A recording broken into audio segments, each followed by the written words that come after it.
we're going to cover Chapter 10, Section 4. Today we're going to learn about inscribed angles and inscribed polygons. So the first thing we're going to do is define what an inscribed angle is and its intercepted arc. So an inscribed angle is just an angle whose vertex is on a circle and whose sides contain chords of the circle.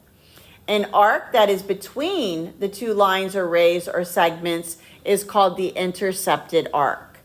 So in this particular picture, my inscribed angle is this angle right here, and notice its vertex is on the circle.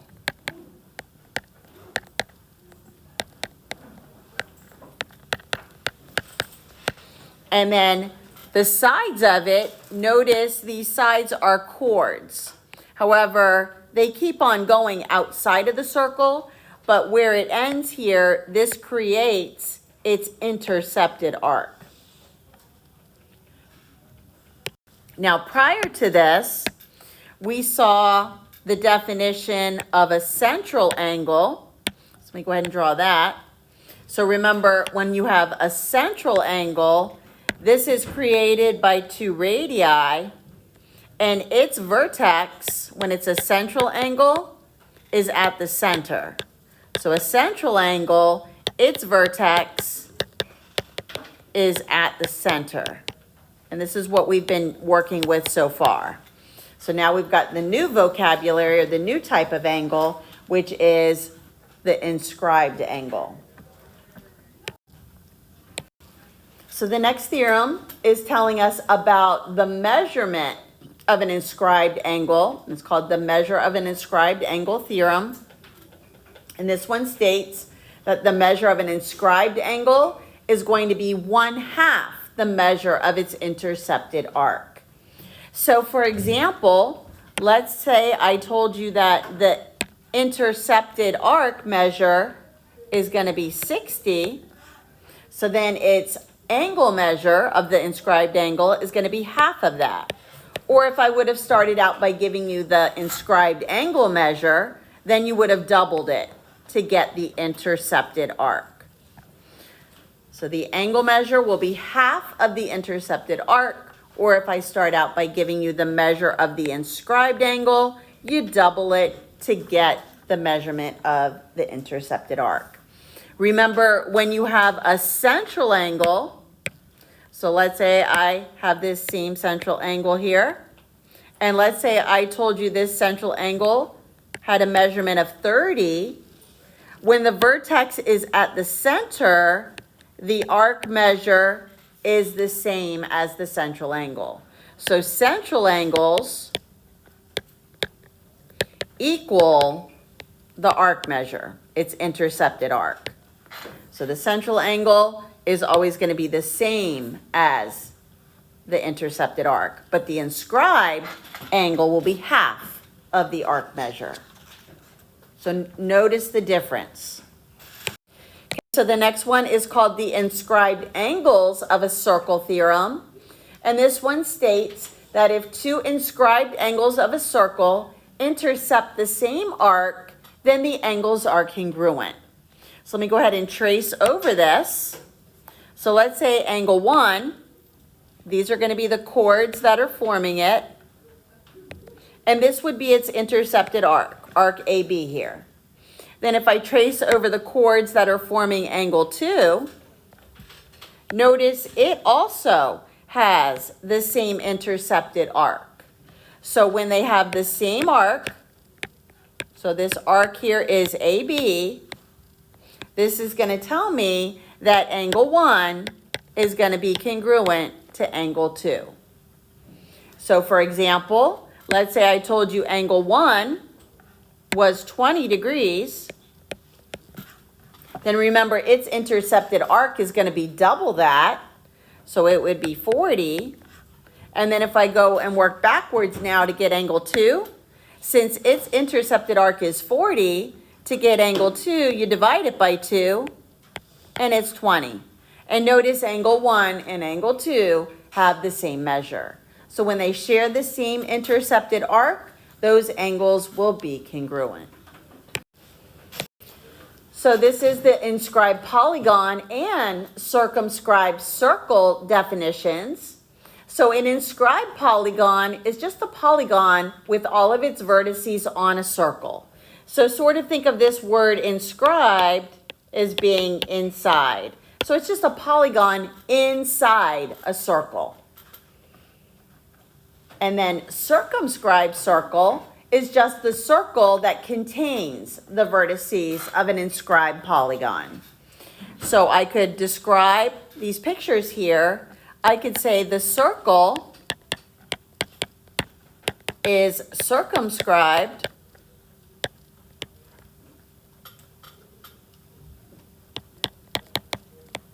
about the triangle. And that would be for the picture on the left. I could change this last word, and I could also say the circle is circumscribed about the quadrilateral. And that would be for the picture on the right.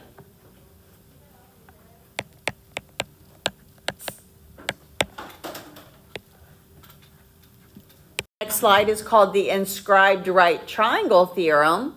And this one states that if a right triangle is inscribed in a circle, then the hypotenuse is the diameter of the circle. Conversely, if one side of an inscribed triangle is a diameter of the circle, then the triangle is a right triangle.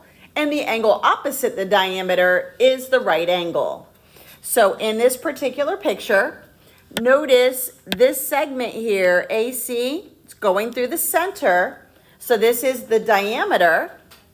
So AC here is a diameter. And if you think about it to your prior lessons, if AC is the diameter, then this would be a semicircle arc, and it would be 180. And then the angle that is forming that is an inscribed angle, ABC, and it's going to be half of the 180. So angle ABC is going to be a right angle. This is an inscribed angle. Its vertex is on the circle. And remember, its angle measure is half of its intercepted arc. So notice this right triangle here, triangle ABC, is inscribed in the circle, and the hypotenuse is actually the diameter. The next slide is called the inscribed quadrilateral theorem, and this one states that a quadrilateral can be inscribed in a circle if and only if its opposite angles are supplementary. So they're telling us here that angle 1 and angle 3 are going to be supplementary. So when you add them, they're going to equal 180. And then the same thing for angles 2 and 4. These are opposite angles, so they would also be supplementary. Now, if this were a parallelogram inside the circle, then opposite angles would be congruent. But here it's just saying it's just a quadrilateral. It's not specifying what type. And just know opposite angles are supplementary. So this is just useful fact number 1. And it says an angle inscribed in a semicircle is a right angle. So again, think about it again. If it's inscribed in the semicircle, then you know this side is the diameter. This would be the semicircle arc. It'll be 180. And then because this is an inscribed angle, it's going to be half of that arc measure. So angle 1 is a right angle. Anytime you see a chord going through the center, it's going to be a diameter if it goes from edge to edge. Now we're going to do examples. All right, so here we go. It says to find the values of x and y in circle O. So what I'm going to do is I'm going to go ahead and trace over where these things are located. So x is actually this arc measure. That's what x is referring to. So let me go ahead and trace over its inscribed angle that's intercepting that arc. And notice it's hard to see, but this angle right here, that's where the 20 is pointing to. So this inscribed angle right here is 20. So we just learned by using the measure of an inscribed angle theorem that x is going to be double that angle measure, so x is going to be 40 degrees. And what I just used was measure of an inscribed angle theorem.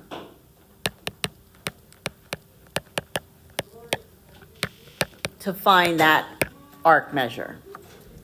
Now let me go ahead and try to find y. So y, they're pointing to this angle right here, this whole thing.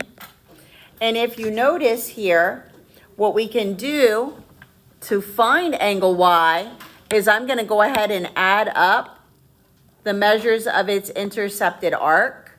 So I could use my arc addition. So I'll be using my arc addition postulate. And I'm going to add 110 plus 40, and I get 150. So the measure of the purple arc here is 150.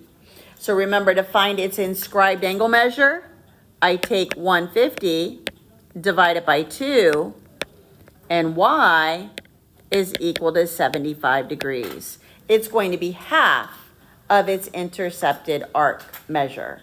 And again, I'm using the exact same theorem, the measure of an inscribed angle theorem.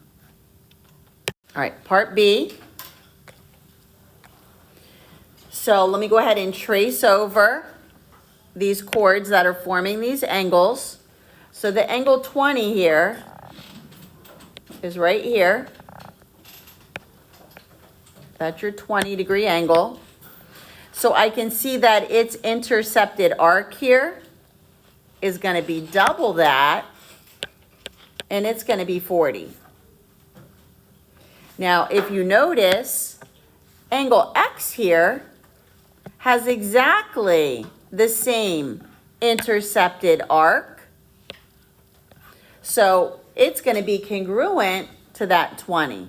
Or divide 40 by 2, and X is going to equal 20 degrees.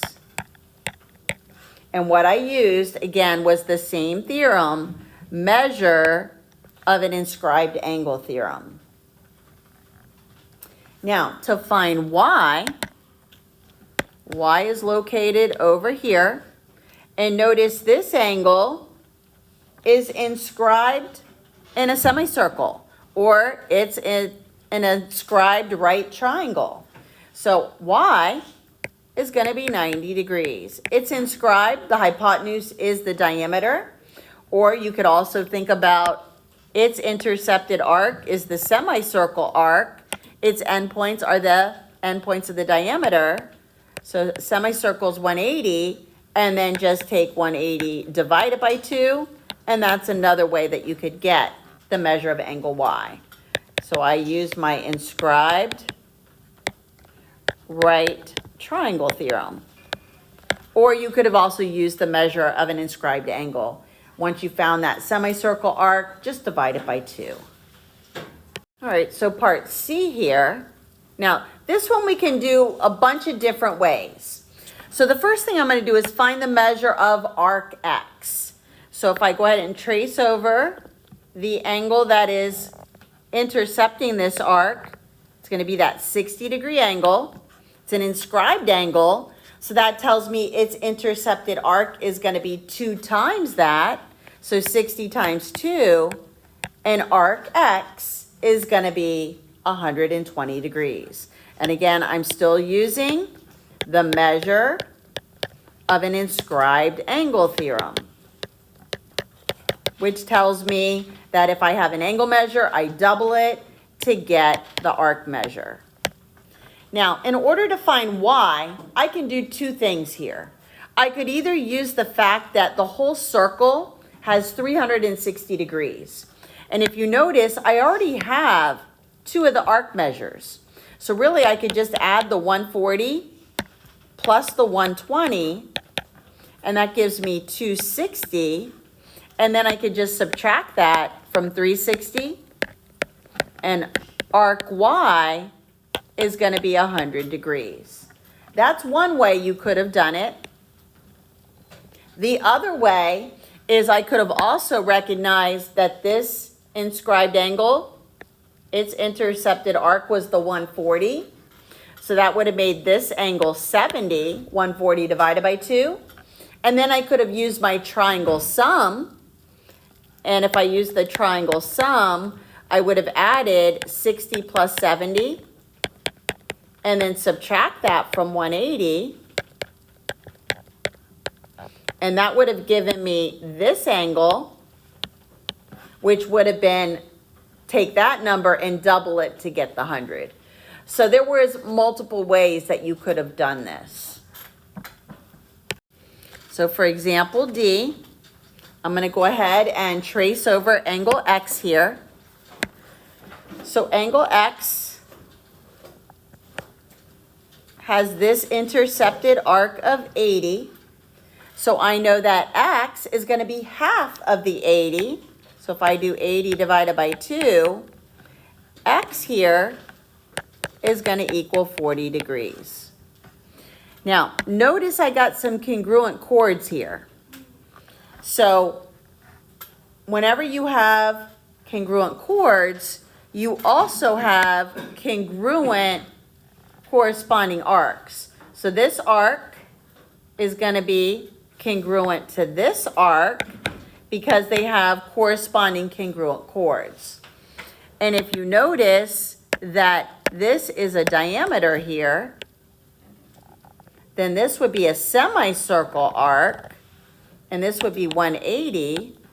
So I could do 180 minus 80, and this little blue piece would be 100, which would be 100 here as well. So then now to find angle Y, I just find its angle here, and I take the 100 and divide it by 2. So Y is going to be 50 degrees.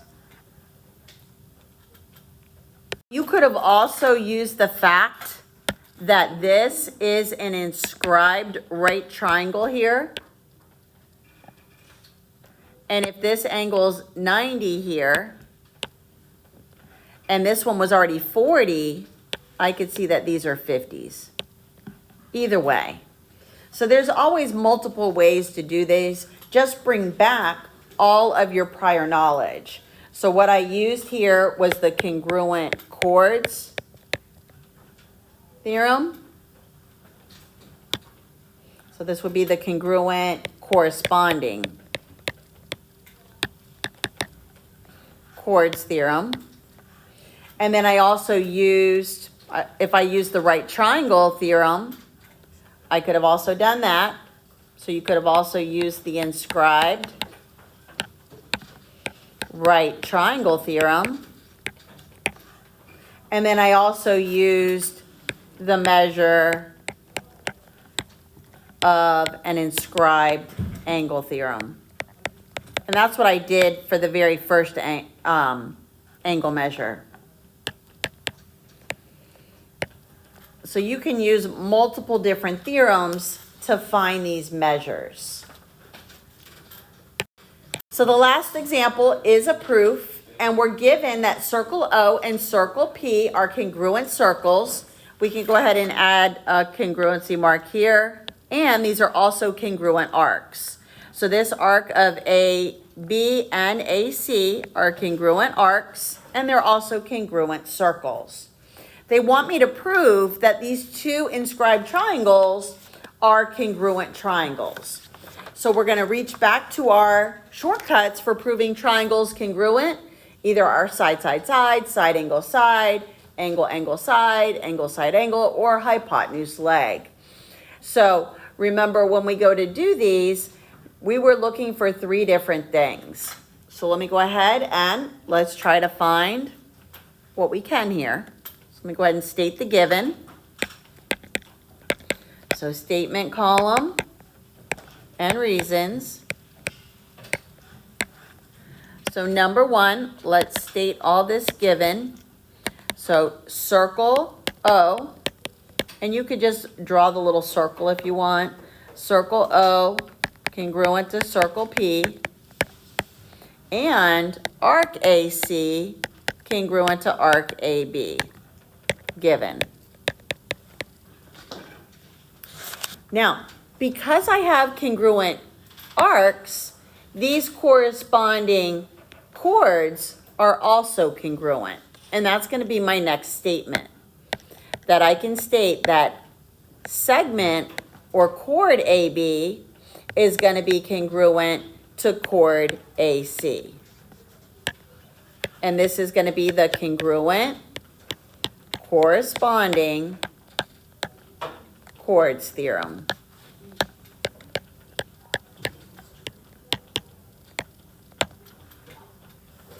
Now the next thing I'm going to do is bring in the measurement of the angle. So because I know I have congruent arcs, I'm going to state that angle CEA is equal to half of arc AC, and angle BDA is half of arc AB. And this is using the measure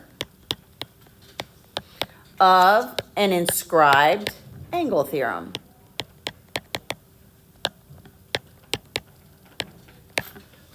So the angle they're talking about is angle CEA, so this angle right here, and we're going to show it's congruent to BDA because I'm going to do a substitution. So because I was told that arc AC and AB are equal, I'm now going to substitute AB for AC here. So I'm going to say that angle CEA is equal to half of arc AB. And this will be substitution. And now, because I have both of these angles equaling the same arc measure, I'm going to set these two angles equal to each other. And that's how I can show that BDA is congruent to angle CEA, again, by either transitive or substitution.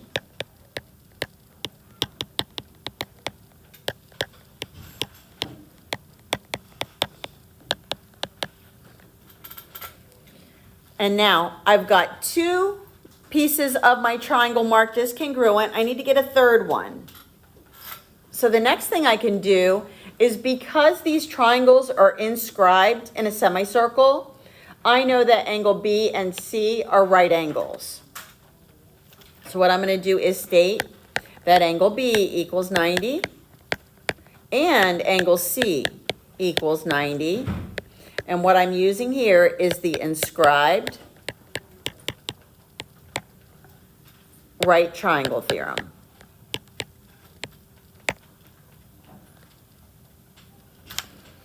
And then lastly, or not lastly, I can now say that angle B is congruent to angle C, and this would be either transitive or substitution again.